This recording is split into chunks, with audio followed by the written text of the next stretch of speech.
Today on AM Exclusive, we interact with a major mouthpiece for women empowerment and development in the country. She's the Chief Executive Officer of the ACT Foundation and also the Chairperson of the Civic Forum Initiative. In the studio with me this morning is Dwamena Aboagye, live to get into a conversation. Good morning and welcome to the AM show. Good morning, sweetie. It's such a pleasure to meet you.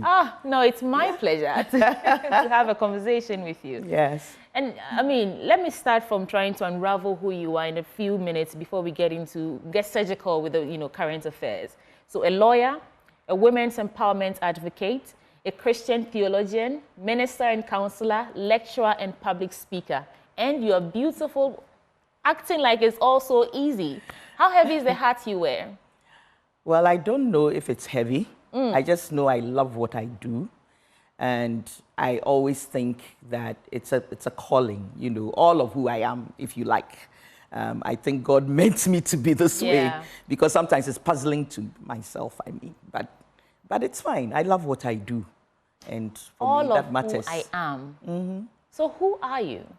Well, you've already said my name is Angela. Okay, but I am a nice person. Yes, I agree. I love people. Yeah. I work with people. I've worked with people most of my life, especially women, young women at that. You want to know whom I'm married to? I'm married to Dwamena Aboagye. But I think I'm mostly curious about your background and what led you to become this powerhouse that we know now, who's advocating for women and children and all that. Is there a significant situation, circumstance, something in your background that gave you that clarion call that this is what I want to be doing with my life? Of course, but let me mention my children also before they cut off my head. Okay. So I have Frida, Abna, Nanekuya, and Kweku. So I have 4 of them and 2 grandchildren. That settles it. But well, if you're asking about how I got here, I grew up with a strong sense of not liking injustice. And I don't know why my heart was drawn particularly to women, but I think it comes from just observing things as I grew up. When we grew up, we didn't know much about discrimination, oppression, being excluded from leadership, things like I grew up in a middle-class family, let me put it that way. My father was a lawyer, my mother was a homemaker and a baker at times, and a bit comfortable, nothing too. But I realized that there were big differences between my father's life and my mother's life. That was my first learning about the relationships between men and women. I mean, I used to think that, if given the same chance, knowing the kind of person my mom was, and very, very intelligent, why didn't she get the same chances to advance? Because they come from similar backgrounds, in a sense. To advance to become a lawyer if she wanted to. She just wanted to be a teacher. But her parents said, you've gone to Standard 7, very good school, Kita Convent. You've been prepared to marry and have an elite, And so who would marry you if you advance in your education? And so my father got to be the lawyer, my mom got to be the homemaker. He could go and come in as he pleased. And I didn't think mom had that chance. I was wondering what would happen if one day mommy would say to dad, I just want to go and sit with my friends, and when you come home, just prepare your dinner. There's something in the fridge. And the hell would have broken loose. So I learned very quickly that no, something is not right here. I couldn't figure it out quickly, but as I grew, as I went through school and the university, I joined a few active clubs in the schools like the Ghana United Nations Students Association, GUNSA, where I really cut my teeth in terms of advocacy, learning about international law and all of those things and how they impact us. And then getting into the university, studying law, family law, and all the differences, even in ownership of property, conjugal rights, the kind of things that it really settled me that there was something that needed to be spoken for. And so at that time, I think there in my heart, God birthed the passion I have for working on women and women's issues and, you know, all of that together. Yeah. Hence, the ACK Foundation. Yes. Which is the only foundation that has shelter for battered women. Yes. And children. In terms of being a domestic violence shelter, that also takes care of people who suffer other kinds of violence, gender-based violence, like rape, sexual assaults, incest, child marriages, and so on. They're only formally known. Okay. There may be some private ones, I have no idea. Right. But I've worked so long in this sector that if there were private ones that are running and operational, I should know. Okay, so I would say the only formally known domestic violence shelter in Ghana since 1999. I know there's a shelter for widows up north. Yeah. There is something for people who are fleeing child marriages. Yeah. I know there's an anti-trafficking shelter in Accra, some place, okay? And shelters for children, you know, abused children and so on. But the kind of work we do, that's still the only one I do. Do you work closely with DOVSU? We couldn't, we couldn't do it any other way. Yeah. We have to. DOVSU refers cases to us. We refer cases to them. And right from the beginning, when DOVSU was WAJU, we were there. Okay. We were part of the advocacy that brought about the Women and Juveniles Unit, together with other lawyers, several other people that I can't, Sheila Kapre, Mo, Betty Mo, Didrisu, all of those, okay? And we supported DOVSU.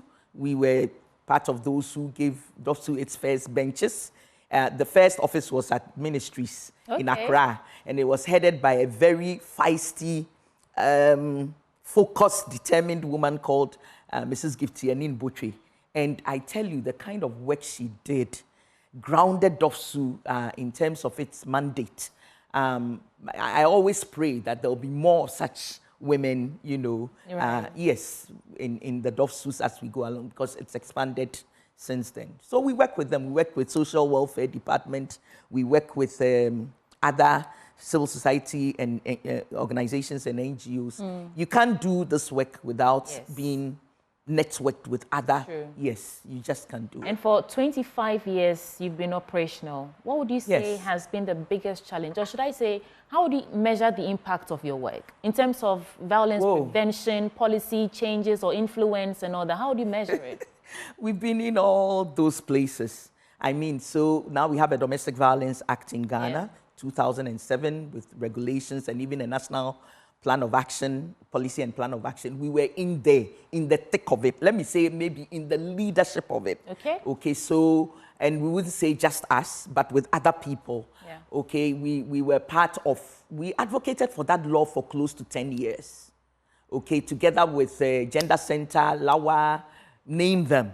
And we had to do things for it to come into fruition. You know, we had to go on vigils and marches and pound the doors of policymakers and legislators and so on.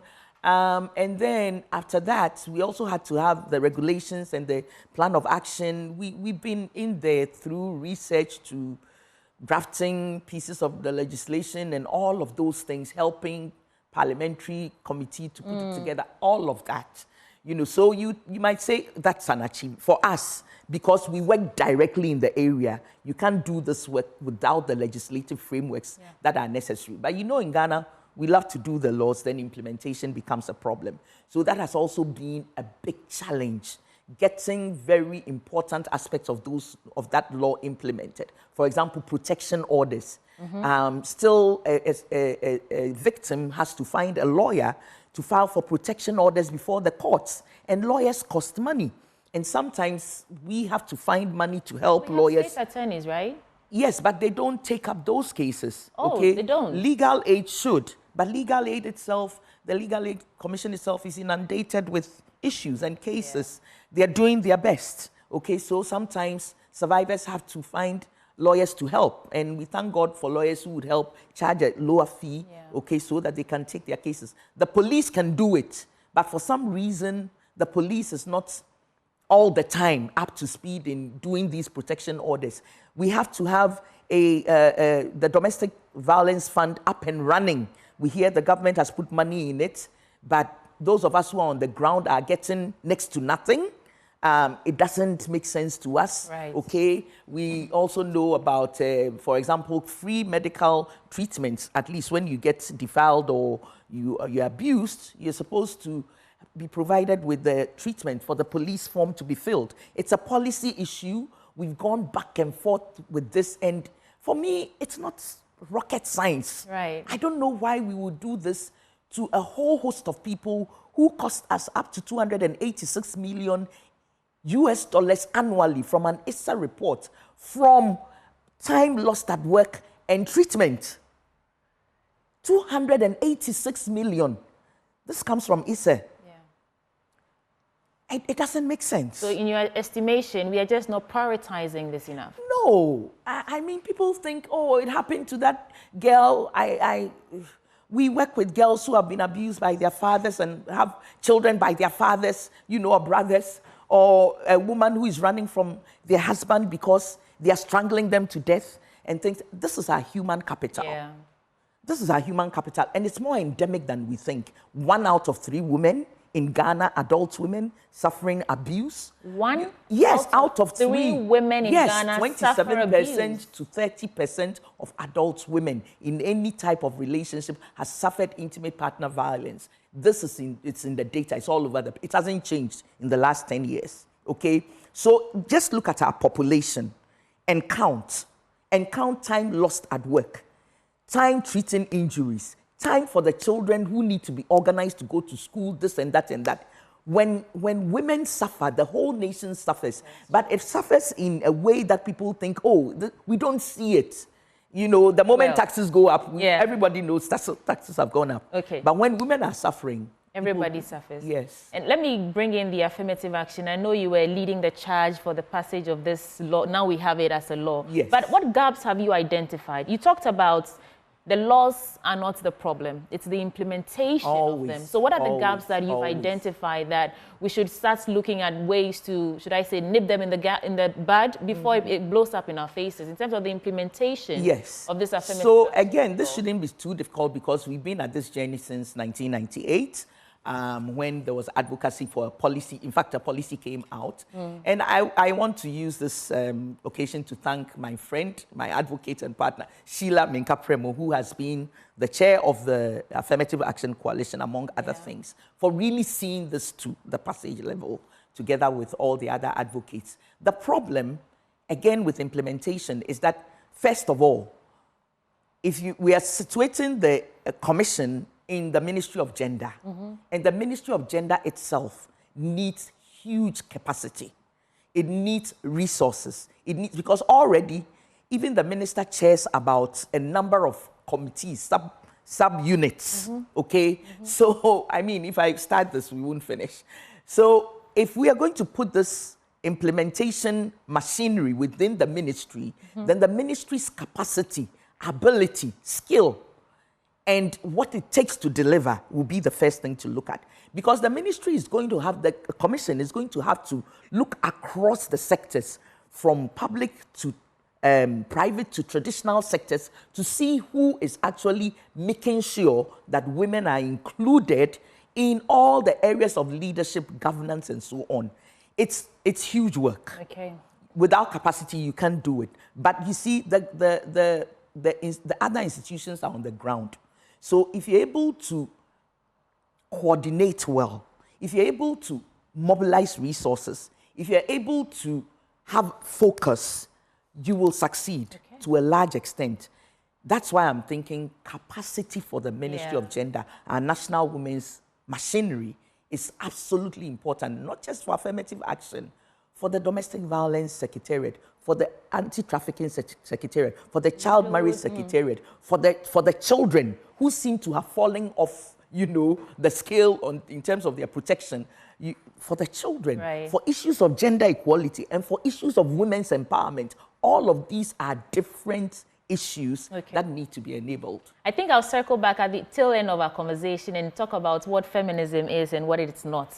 But I want to move the conversation into our politics. I think on 19th, 2 days ago, Dr. George Dampare met with the Civic Forum Initiative about their preparedness to deliver free, fair elections, ensuring. In fact, yesterday they even met with management of media houses to assure them that they're safe. It's just 16 days to the elections. What would you say? How would you say? How prepared are we going into the polls in terms of security, in terms of credibility of the Electoral Commission, in terms of voter apathy? Because I've read a lot of articles about you. In fact, when there was that impasse between the NDC and the EC, you said that they should commit to, an independent audit and all that. You've been waxing lyrical. What do you think? I like your terminology, waxing lyrical. Yeah. Well, where are we now? Where are we now? That's a Hydra-headed question you just gave me, because you have to look at it. I don't know how I'm going to address this. Let's start from the EC. Well, let me say that, being a Christian at this time is one of the most powerful things I feel when it is getting to elections, because, we don't take it for granted. Yeah. So let me start with that. Okay. We don't take it for granted at all. You are in a country where you still have vigilantes gone in other shades and colors with new names and so on. They're there. Yeah. We're in a country surrounded by countries that have been hit by terrorist attacks. By the grace of God, we still seem to be in a cocoon, but we know that they are sleeping cells. We're in a country where there is monetization of politics. Unfortunately, yesterday, I heard Katiadi, NCC, talking about it very strongly. We're in a country where we have a duopoly, okay? We don't seem to have a third way out. And the duopoly sometimes take us for granted. It's like, we know you vote for us. That makes them the political class, right? If it's not NDC, it will be MPP, okay? So the partisanship is strong. And sometimes we worry that if we all don't, if we are not rational about it in terms of wanting to keep this country together, things may go out of hand. I'm telling you, in other elections, we have been pushed to the brink sometimes. Yeah. And I'm telling you this because I've been involved with Civic Forum Initiative since 2008. And it's taken, thank God, we have elders in the country. We have abrewes in the country. We have people who would do a lot of work in the background to make sure that we don't get there. So at this time, too, I want to thank those people. I'm not mentioning any names. They know themselves. Sometimes they would go here, they would go there, they would talk to this person. Yeah. I mean, yes. So that has happened a lot, for which we are very grateful. And we hope that they will continue. The EC, I believe the EC is doing well. Look, it behoves all of us to strengthen our institutions. Okay. And the EC is one such institution that doesn't have to be dragged through the mud, but it must be held accountable. If we think that there is an issue that needs to be discussed, brought out to the fore, it has to happen.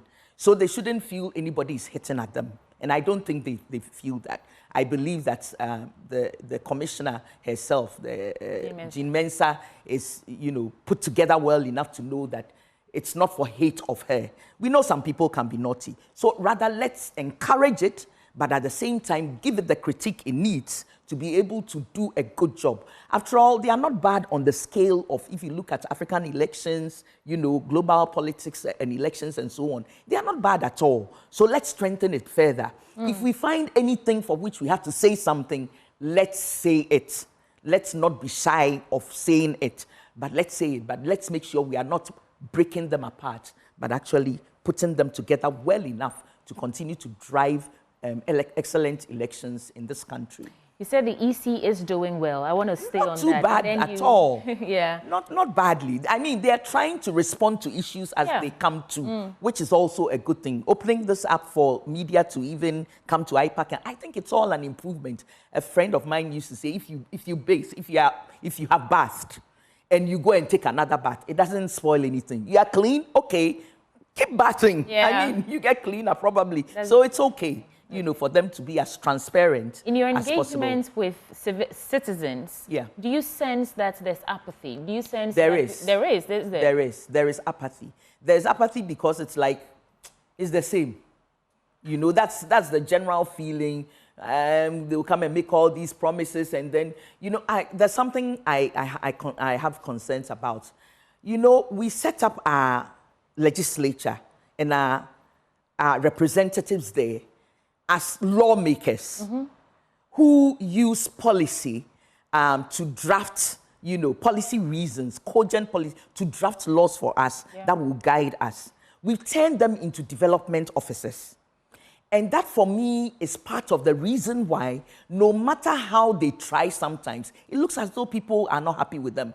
Because development is supposed to happen at the local level. They are supposed to use what they have at the national level to push for policy and legislation. But are they empowered enough? Are they resourced enough?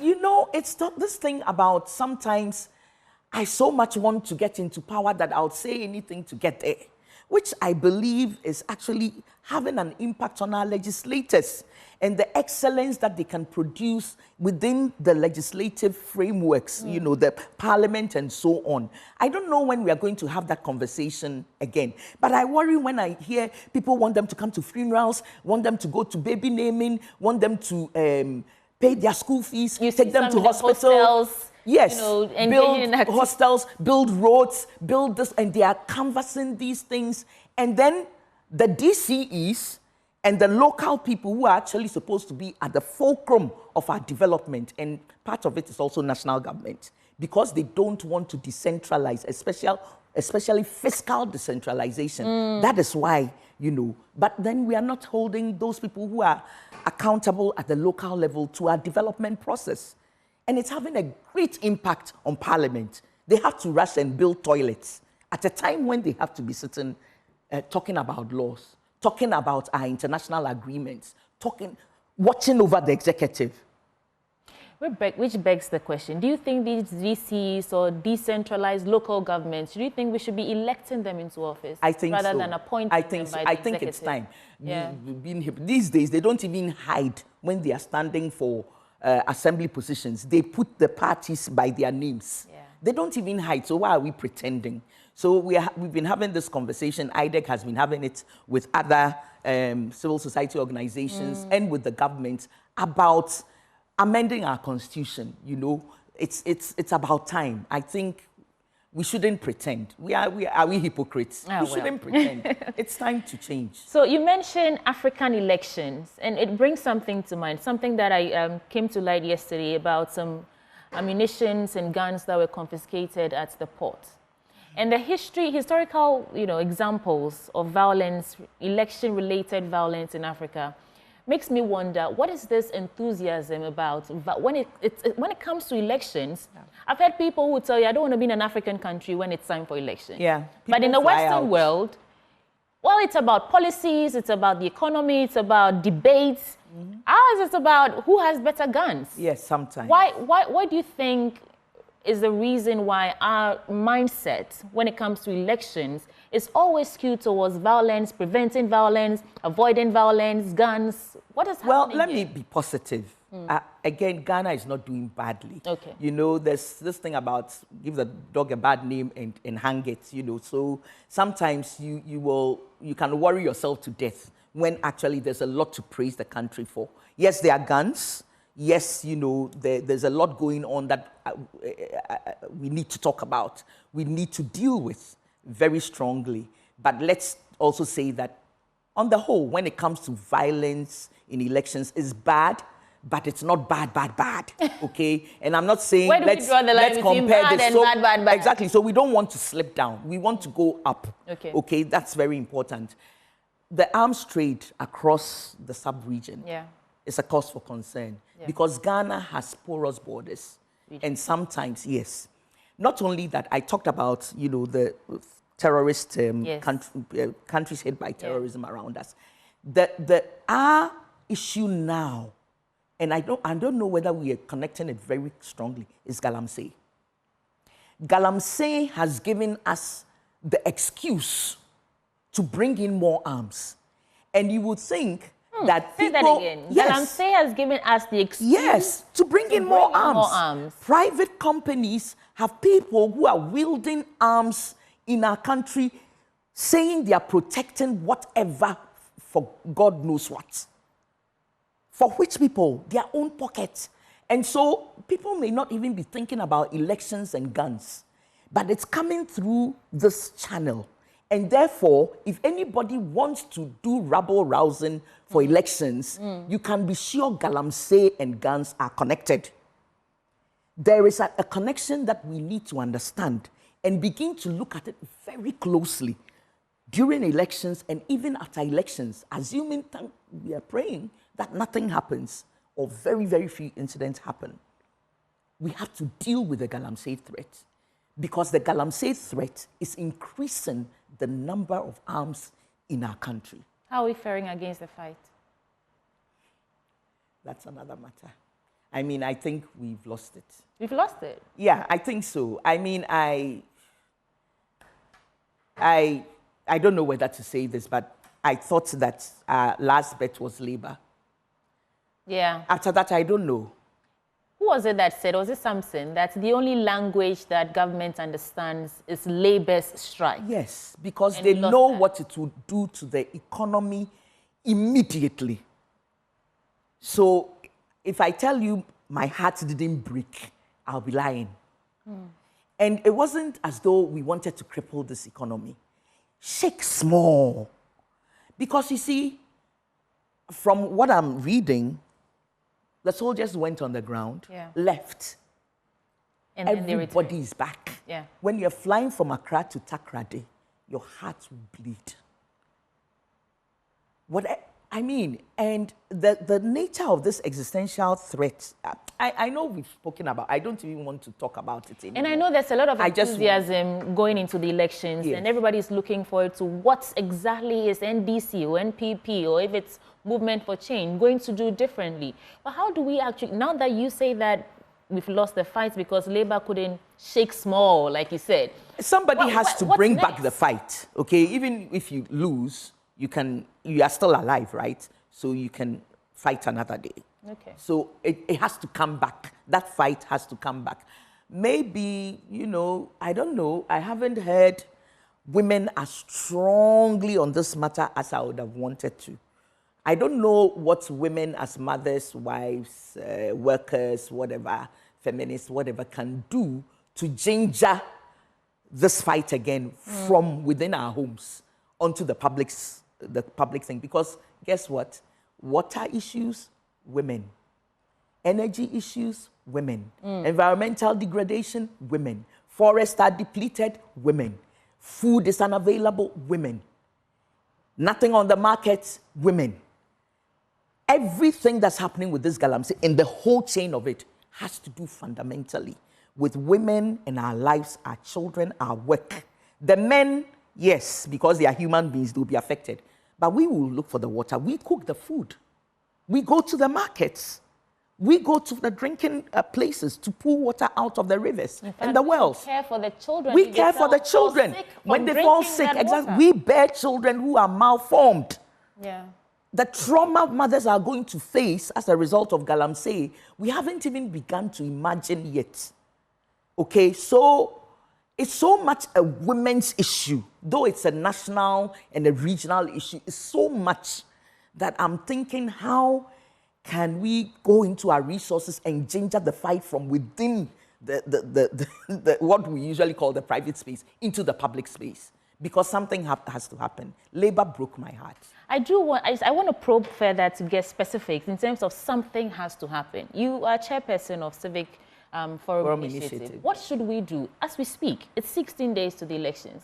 Well, whoever wins will have their own approach to dealing with this. Yes. Thing, right? But what should we as citizens be doing right now? I know that the hashtag Stop Galamsey now is still exactly. on. But it's as if the conversations grates on our leaders, and so it keeps going down and down and down, and it's like silence now. After Labour, I'll think media, because let's face it, it was the media through Erastus and other media journalists and so on that people became very much aware of what was going on in this country.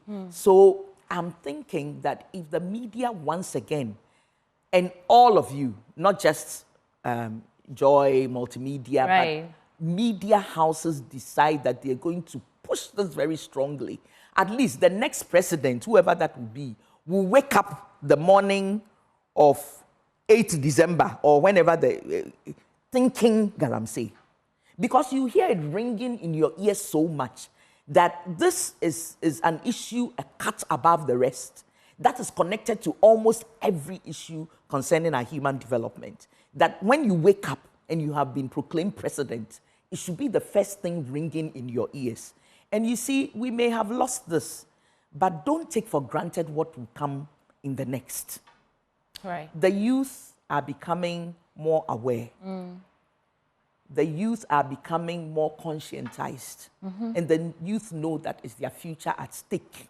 So don't take for granted what may come next. Okay, let's stay on the youth now. What do you think are the critical issues that should influence voter choice for the young people now? Sometimes... In addition to Galamsey, I should add. Yes, sometimes, you know, it's hard to speak for a group of people when you don't belong to it anymore. Then they'll say, well, you're not youth, you know, why are you speaking for us? But, well, we've been young before, so maybe we'll take that. Yeah. For the youth, I think the most important thing now is employment. And employment, that is connected with how technology is used, is advanced, how technology is integrated into their lives. So skill and technology, that is linked to employment, that makes more young people entrepreneurial, no matter what kind of profession they choose. Look, whether they are pastors or lawyers or counselors or whatever, that they have an entrepreneurial side of it that has integrated within it technological skill and use of current tools, you know, to make a living for themselves and the families they're going to build. For me, I think that's the most critical now. Same question for women. What should be the critical issues that women should be considering going into the election? Women, because it's, you know, it's very hard to take out one issue. Yeah. But of course, issues around participation is a big one. Because if you are not there, how can they talk about you? How can they understand where you're coming from? Yeah. Nobody can understand why a girl is menstruating and can't go to school better than a girl or a woman. Or you can't cross that river on a particular day and go to school. Yeah. A boy won't understand it. A man won't understand. We will understand that. So participation for me at all levels is key and critical. And it's also about people who understand when we talk about these things, that you know how to harness the systems and structures, the people, to be able to get into this space. Okay. For me, I think that's very critical. We will talk about the ACT Foundation's webinar coming up shortly, but I also know that mental health is very important to you. Yes. And I've sat in circles where they ridicule when you talk about, I can't do this because it's not good for my mental health, or I need to prioritize my mental health. You look like some DB just going on about nothing. Do you think that we're prioritizing our mental health, not just for women, like everyone in this country? Do you think we take mental health seriously? Oh, we are just beginning the conversation. I did my PhD research on women's mental health in the church. Okay. This was, I graduated in 2018, okay? And at the time of graduation, mental health was still a taboo-like subject. Why is that? In this country. Why? Well, we've gone past it, thanks be to God, okay? Yes, because it's strange to people. A lot of people think of mental health as that person who is walking in the streets, naked, you know, disheveled, picking food from the dustbin and so on. Beyond that, they can't think of anything mental health. But they don't know that on a daily basis, we are dealing with stresses of life. These days, coming out, for me, it's huge. Traffic. Okay? So that alone can stress you out to a point where you become frazzled. So mental health has always been an integrated, an integral part of our lives. Right. But we have not been so much aware of it until recently, when people began to speak up about what they have dealt with in their own lives and how they've been able to overcome, or for some, you know, they're still in their struggles and so on. And thankfully, since 2018, you know, now I'm even on like 3 mental health platforms. It's everywhere. People are talking about their mental health. The only thing is that sometimes people trivialize these things, and so we are not able to catch the real issues. Okay? You tell them to come to work, they tell you, you know, my mental health issues are showing up today, and they're just making excuses. Yeah. We don't want that kind of thing. These are serious issues. Right. Serious issues. Depression, anxiety, obsessive compulsive disorder, schizophrenia, all manner of things that we need to deal with in our population. And yeah, we have a high population. I'm enjoying my time with you, but please tell us about foolproofing your professional practice against sexual harassment. That is the ACT Foundation's webinar coming up on the 27th of November. Yes. It's a virtual session via Zoom virtual, at 4 p.m. yes. But tell us about that. What is the intention behind foolproofing your professional practice against sexual harassment? Well, sexual harassment is an endemic. It's a form of gender-based violence, in a sense.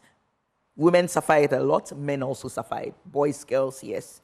Everybody is suffering, you know, from sexual harassment. But it is also one thing that's endemic in our workplaces and in many spaces of our country. It's not just a Ghanaian thing. It's a global thing. It's important now for people to understand that the legal regimes and the jurisprudence around sexual harassment is developing in our region and in our country. And so don't take for granted certain things you've taken, like somebody is passing and you hit their bottom when they haven't asked you to. You know, you say a lot of sexual jokes that are filthy in the workplace. That's harassment, is it not? Of course, because you are making the workplace toxic. I mean, if I come here and I hear people talking about what they did last night with their girlfriends and boyfriends and all of describing it in the workplace, and not everybody likes it, okay? And if you don't take care, people are getting smarter. They may sue your institution. They will go after not only the harasser, but the institution. We want people to understand these issues and start behaving. Look, at the end of the day, this is about bad behavior. Okay, if we were taking read your Bible, pray every day seriously, we probably wouldn't engage in these things, but we are not taking those things seriously. That is why these things are endemic now, and that's part of what we are doing. Just briefly on the speakers and what to expect so that we can build anticipation for those who are interested. I'm asking people to sign up, yes. Okay. Go on our website, it's there. Go on our Facebook and social media handles, it's all there. Speakers, Nana Frimpong, I've worked with for several years. She is developed a lot of expertise around prevention of sexual harassment, abuse, and exploitation. Ifwa is a communications person, and she's very well versed in getting people to understand basic concepts. Rex I've worked with as our senior programs officer, an all-round kind of person. He's worked with a lot of survivors too. And yes, myself, well, some people are beginning to call me veteran. I'm not done yet. No, you're not. No, I'm not done yet. I agree with you. You're not done yet. This would be my final question to you. Yes. And like I said in the beginning, it's on feminism. Okay. Do you think the fight for gender equality is the same as what feminism used to be? I remember reading a lot in university about the first wave of feminism, when it's about women's rights to own property, to vote. Second wave of feminism, first of all, give us the same opportunity to work and earn as men. Then third wave. I don't know what wave we're experiencing right now. No wave. This is no wave feminism, huh? But do you think every wave. Every wave. But we've tagged the phrase, the word feminism with so much negativity, like it's a anti-man movement. It's not supposed to I just want you to help us put it in perspective. What really feminism is, and whether or not it's still a relevant cause for us to this one fight. It's another conversation, but let me do it in 2 minutes, because I have written about it, I've spoken about it, and so on. Now, number one, feminism comes from several strands. Okay, there's a radical, liberal, cultural feminism and all. I'm sure you know that. And therefore, if you see it as anti-man, you're probably looking more at the radical feminists who think men are the problem.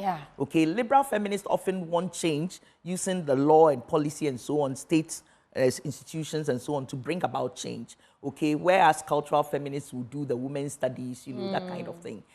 Yes, so there are many other strands, and so basically it's about wanting to see equality between women and men, basically. And that's shared across board, for anybody who calls themselves a feminist. that you want women and men to have equal opportunities in life, and that's what gender equality is about. Yeah. Not that women and men will become the same, but that they have equal opportunities, and that a man and a woman's wisdom, understanding, skill, all of those things are brought together. But is there a place for that in our culturally? Yes. We are a very patriarchal society. We is there are. a place for that? If there wasn't a place, you and I wouldn't be sitting here now. It means we've come far. Yeah, we are. Okay, yes, there was a time in this world that women couldn't be lawyers. And they will tell you why, that women cannot stand the rigors of the bar. They don't have the logical capacity of men. Now there are so many women lawyers that... In fact, the GBA president yes, is a woman. And now some men are even saying, we don't even want to do law because it's become a woman's job. Thing, yeah. So a lot of things have been debunked. Okay. A lot of things have been won. Okay, we now take education for granted. My mother's time, I told you about my mom, and this is just a generation away. Yeah. Okay, so things have changed. Okay. So there's room. And there's room for improvement. The only important thing is that everyone who says they are feminist needs to understand what kind of a feminist they are. Because you're either going on the radical bent, or you're going on some fringe, or you're staying in the mainstream. That's your choice. Okay. Aside the webinar, what's the future of the ACK Foundation looking like? Well, 25 years of work formally. We started before that, but 25 years we chalk, because that's when I resigned from the Ministry of Justice and Attorney Generals to found the ACK Foundation. This is a space that lots of people don't like to step into. You're daily taking care of people who are bruised, who are abused, who feel hopeless sometimes, and sometimes have to lean on you. Yeah. But you see they have strength within them. And that's, for me, is what makes this work a happy one. Because sometimes you see people move from where they are to become empowered, strengthened. I've seen women, stay at the shelter, come out, start working, trading things, building their own homes, taking care of their children. And so we will continue. I am trusting the Lord that even after I'm gone, in many years to come, the ACK will continue. It's work that needs to be done. We've launched what we call our Shelter Treasury Fund. Okay. And we are asking institutions to support us because, you see, we provide a service for the government. It's a critical... When COVID shut, when COVID shut people down, we couldn't shut down. We had to be rescuing people during COVID time. Yeah. So we are a critical service, and we need to be recognized as such. And we want people to bring money, come and support us, build the Shelter Treasury Fund so that this shelter will continue, and hopefully the next government will also provide a few more shelters in the country, because we still have to work our legalities out while people are in danger and they need to run somewhere. So... Thank you so much. Thank you. Angela Dwamena Aboagye, beg your pardon, is a lawyer, women's empowerment advocate, a Christian theologian, minister and counselor, lecturer, and public speaker. And I've really enjoyed my time with you. Thank you so much. I have enjoyed my time with you, Suti.